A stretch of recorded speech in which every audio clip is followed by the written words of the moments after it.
Welcome back, everyone. It's the Anime Club again. After I was so rudely interrupted last time, I will introduce... Now, it's time for us to talk about... Don't break my chair! You will be paying for a new one. I'm Nick Knack. With me is the great Lord Born. Go back into your grave, you heathen. Realm Shifter. Alright, I need the shovel again, it looks like.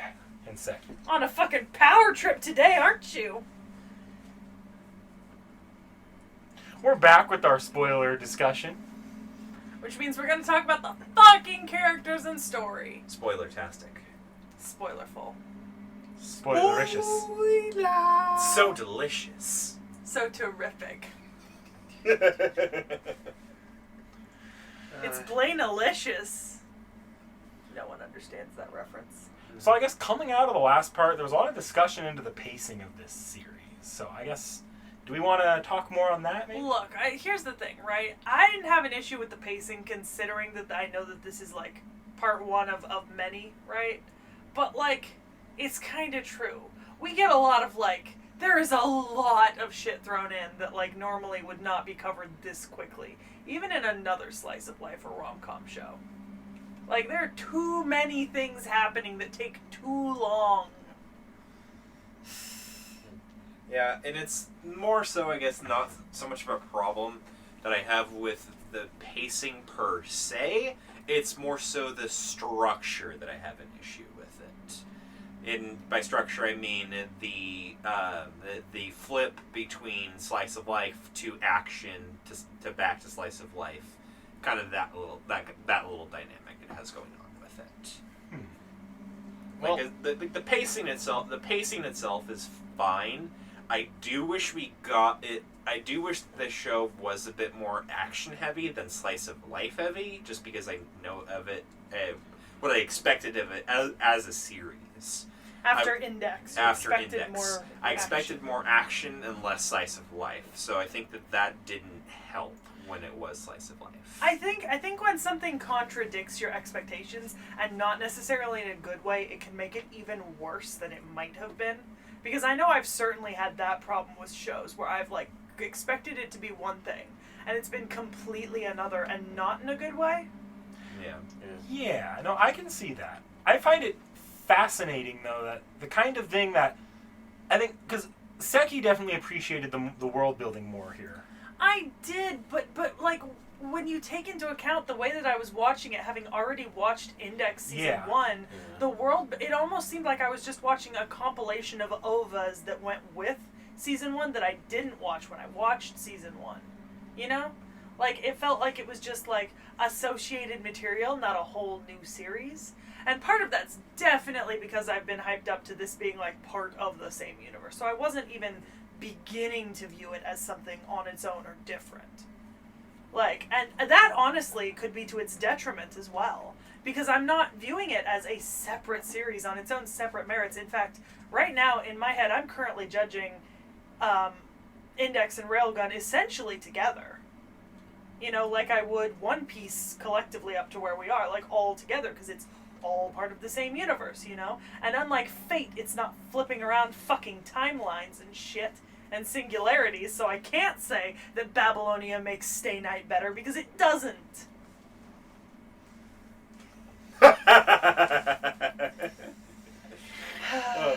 See, I didn't have to be the one to insert Fate into the conversation that time.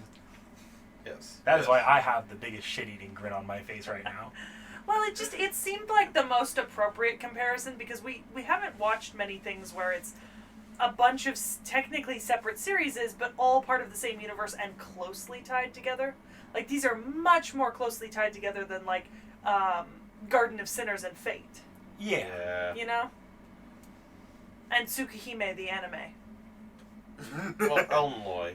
What? I don't know what you're talking about here. You know exactly. I can go what look I'm this up on talking Hulu, about. Netflix, You Crunchyroll, absolute Funimation. There's no fucker. Tsukihime anime at the moment. I am being gaslit continuously. Yeah, I found it very... Because I think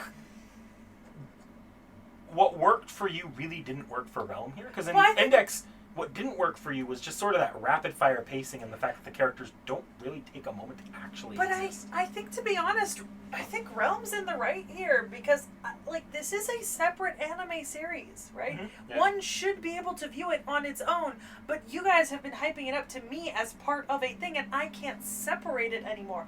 Realm seems to be able to, right? Mm-hmm. And that's the way you should be judging this. And it's hard for me to think about it like I was that getting now. the reverse. I thought Realm, the problem was that Realm came out of Index as sort of lightning quick pacing.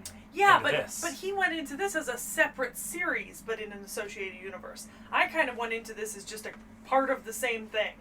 It's a slight difference, but it makes a difference. Yes, and it's also part of the issue is because, like, when I said specifically in the spoilers, like, where I felt like I didn't get enough of Misaka, I thought that she was going to be a more focal point to this series, and while she is in some aspects, it wasn't to the degree that I was expecting to, like, we got saved with main character Kun from Index, who at this point I can't remember since it's been so long since we Yeah, watched I feel them. like we should have gotten more of Misaka. Yeah, that is kind of correct, since this is more of, I don't know actually how to say this. Like, we correctly. It's not a whole ensemble cast is the thing, right? Like, we don't have, like, a 15 or 20 person cast. We have, like, Yeah. 4 main characters, basically. And I feel like we got proportionally very little of Misaka compared to the other 3 at times. Well, I mean, that's like if you go flip through the notes I made through when I was watching Railgun this time around, I did actually make note in those notes that I thought that Misaka in this series almost falls to the level of a Mary Sue at times. Wasn't it? Sorry, I don't know your notes, so I haven't Yeah, I seen know. them. But wasn't it in Lucky Star we had the same complaint about one of the characters who just kind of fell to the wayside, even though it's supposed to be an Yeah. ensemble cast where Yeah. there's focus on everyone? That's what it felt like. But I can understand that complaint more here than with Lucky Star, because in Lucky Star that character, even though I was the one that made that complaint, I was gonna say because I fought against it in Lucky Star. I think it's more fair here because in Lucky Star is a very different type of show. Here, the show is literally named after this character. Yeah. Yeah. Whereas in Lucky Star, no, that's just the character that's sort of your view into the world. So. Yeah, but if this character, it's fucking named after her, why didn't we get more of her? So I think that folds into my complaint that she's kind of a Mary Sue here. They really, because in Index she is built up to be sort of a street celebrity. So Yeah, everyone even- kind of has to at this point in the world suck up to her. Even in here, like, she's considered, like, a super great student, like, absolute role model. Like, this is exactly what you want to do. She's just steadily progressing her abilities real well. She's got a high ranking. She has a great sense of justice. I think the problems here are because it is a prequel to Index at the end of the day. So it can't take Misaka's character in places that you don't already see in Index at the moment. Yeah, I Which think limits it. I think that yeah, that's probably also what really holds back Misaka's characters in this case, in my opinion. I'll touch a little bit more on it, but now that you're bringing that Mary Sue aspect of it up, I do kind of see it in her now that you mention it, because like then the one episode where she pretends to be part of the Justice Task Force for a day. And even though, like, the tasks themselves were pretty mundane, the fact that she just kind of integrated herself without any real issues, even though she didn't know everything, a little suspect to me. I will go out to bat for this in a little way and try to approach this in maybe a slightly less kind of Mary Sue angle, right? Is obviously we have a character who's established in Index, right? And she's this paragon in Index, right? Well, maybe it's that we're seeing it all from... Maybe it's that we are seeing Misaka so much from the outside and people who are seeing her as perfect and idolizing her, and we're never getting Misaka's point of view where she's struggling or where she's dealing with stuff. It feels like we're getting a lot of people putting her on a pedestal and then being expected to just watch that, and we're not getting her side that would make her less of a Mary Sue. That's the thing, and here's the problem, because if you remember Index, the first time she really gets development in the original Index series is an arc that's basically about tearing her down. Yeah. Yep. So if you start doing that kind of character arc prior to that, it does kill the impact of that arc in Index. So Yeah, I think no, that's sort of the inherent problem of being a prequel. Well, that's what I'm saying, is that I think that her Mary Soonis isn't necessarily like a purposeful flaw. I think that because she needs to be held to such a high standard, they cannot afford to show her side of it, where she's struggling or where she's figuring things out, because if they do, it takes away from any emotional development that was created for her in Index, unfortunately. Yeah. Yep. And Yeah. I mean, you're right. This is the downfall of a prequel. It's happened before. It will happen again. You make a prequel after, you're gonna have issues, because if you make a character OOC in a prequel, it fucks with the fans. It fucks with the continuity. And there are some people who are gonna say, "Well, this is a prequel, so I'll watch it first." Then they'll watch it, and then they'll go, "Oh my God, they regressed all of her character development in the other show." No, they didn't. It's just they added in extra stuff in the prequel after. Yeah. They tried to retcon her, and you can't retcon if you want to. It's really hard to pull that off, and as much as I like to be the one to bring Fate back into this, as much as I suck Fate Zero all the time, the Fate community has a large debate around the character of Artoria between Fate Zero and Fate Stay Night, because they do a lot to tear her down in Zero. So I think that's sort of the other side of the coin here, is what you see with the Fate community, with Artoria between Zero and Stay Night. But we're not talking about Fate. No. Two of us have now brought it up, so I think that's our quota of Fate for the day. Hopefully. Yes. I do gotta say, though, I think in this first arc, and I'm almost 100% sure this is why they were introduced as characters in the first place, Uehar and Satan are probably supposed to be our main characters, at least for these prequel segments. You mean you're telling me that my waifu Satan is... Satan! Satan! Am I wrong? Satan! Am I wrong, people? No, absolutely not.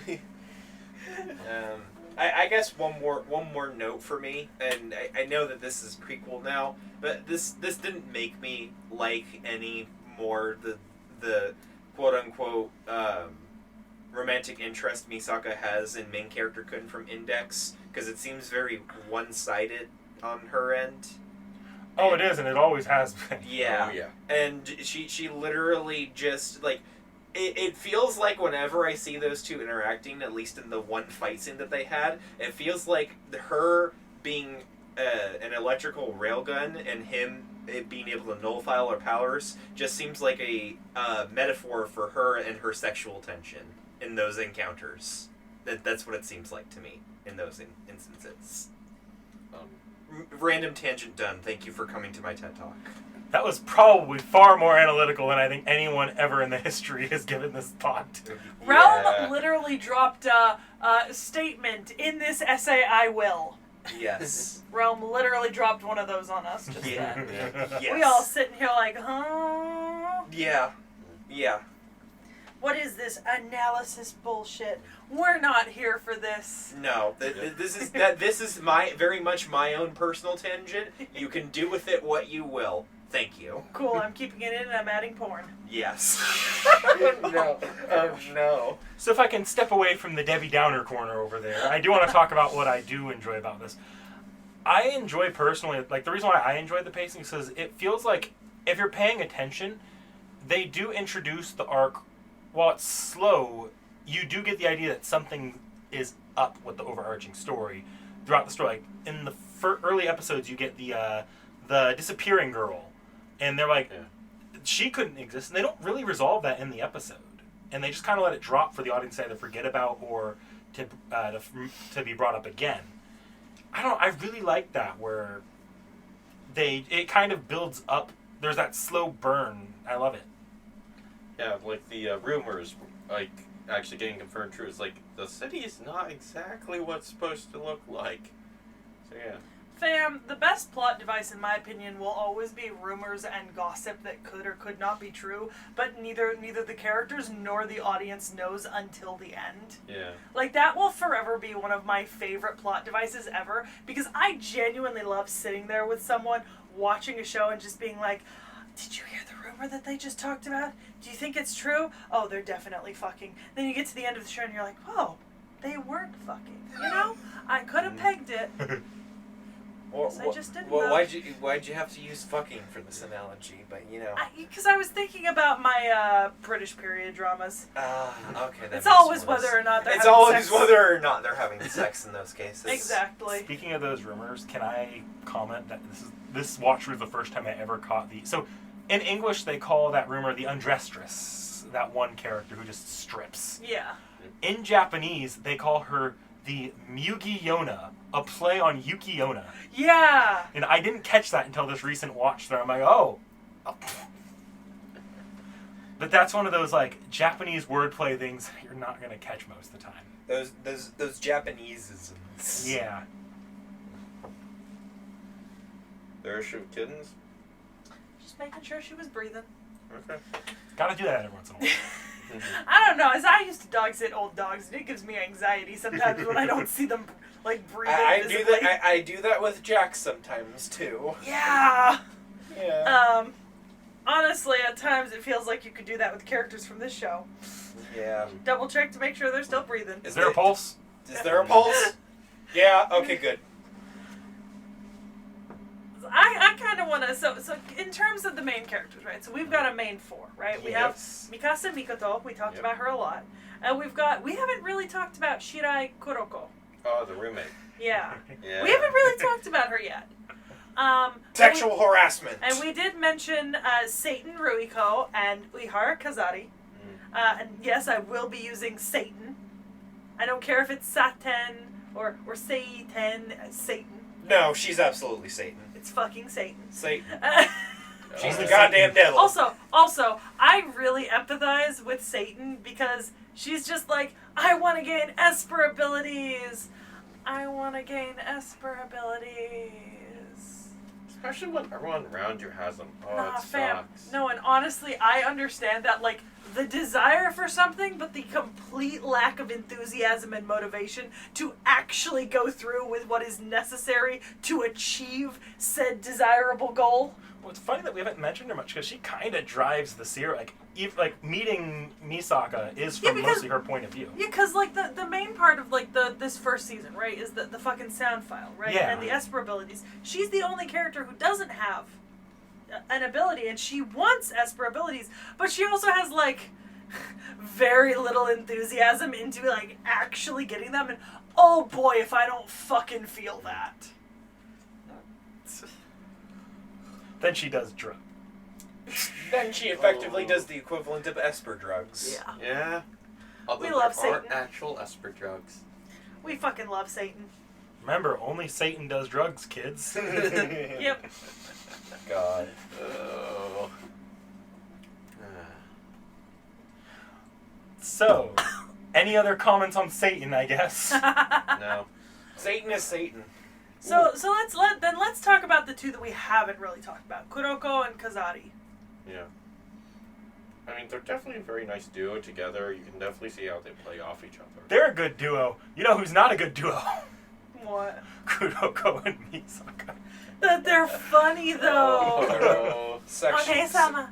One-sama. Sexual harassment. One-sama. Sexual So, like, harassment. Episode 2. Dude, what the fuck was I watching recently where one of the characters was just like, oh god, it wasn't watching, it was in the campaign. It was in the chapter we just played when we made fun of MASH. No more Fate mentions. Ignore this. No, Fate. Be gone, Fate. Be gone. This is index time, railgun time. So, they really lay in hard to Kuroko very early on in the series, and then I just feel- kind of drop that as time goes on. I feel low-key really bad for her. Because, like, they fucking, the first couple episodes paint her out to be this, like, absolute crazed entity, and then it just kind of... Then she actually stopped treating her nearly that badly. Yeah. Like, in the first episode, she's almost psychotic to the point where, like, Jesus fucking Christ. You're like, somebody should report you to a mental hospital. Yeah. Somebody call the cops. Yeah, and then it's just like, okay. No, she is the cops. That's the problem. And then it goes from absolute psychopath to just maybe a little bit too thirsty very quickly. Which Like- I can understand, my darling. But man, that episode 2 is something else of her character. all the people in the know that TV parts is. Yeah, it is. She bought an aphrodisiac for Misaka. She bought an aphrodisiac. Look, I'm not saying that she makes good decisions. No. We're not saying that. I mean, we don't make good decisions when we're high schoolers or middle I schoolers. don't know. I would argue that I have never They're in intentionally middle purchased school. drugs to affect someone. That said, they do a good job ending that with her getting her ass beat pretty much 100% of the time. Yeah, which makes it a whole lot better. She tends to get Pikacha'd a lot. Yeah, just like, that Pikachu surprise face. Fuck you, phone. I think, because Realm and I watched a little bit of this together, I think both Realm and I died in episode 2 and Misaka was shocking. She's like, yes! Yes. Oh, No, my favorite part was when Kuroko got the punishment she deserved from the headmistress of the dorm. That was glorious. Yes. should we just confirm she's a bottom at this point? We're not gonna make those sort of judgments. All right, These Kazari. are middle schoolers, let's not. Yeah, let's Yeah. not. Let's Kazari. not go there. Kazari. Yuigahara. Yuihara. Yuihara. Yeah. Yuigahara is a different Yeah, name. Yuihara Kazari. Y'all telling me you got nothing to say about this bitch? She wears a flower headband. What can I say? It's cute. It's adorable. She's cute. She's cute. That's all I got. There wasn't much about her. I feel like of the main trio, she's probably like, although her role in the story is just to be Satan's friend or Satan's friend. Yeah. No, you're. That's fair. That's fair. We don't get a lot on her.